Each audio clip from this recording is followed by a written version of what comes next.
香港同內地每日有大量貨物往來，為咗簡化清關手續同埋加快貨物轉關流程，香港同廣東喺2016年正式啟動跨境一鎖計劃。貨物用有加密數據功能嘅電子鎖上鎖，俾兩地海關共用。通關嘅時候只係抽查一次，離開關口嘅時候自動上鎖，避免雙方重複查驗。計劃簡化清關流程，平均可以慳2個鐘頭。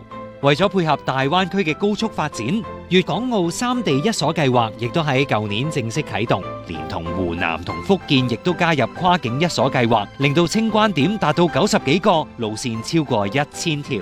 除咗貨物，人員跨境亦都日漸便利。2021年底，入境處推出非觸式 e 道，過關嘅時候無需出示證件，只要用手機掃描加密二維碼，10秒就可以完成出入境程序。目前已經有500萬人登記使用。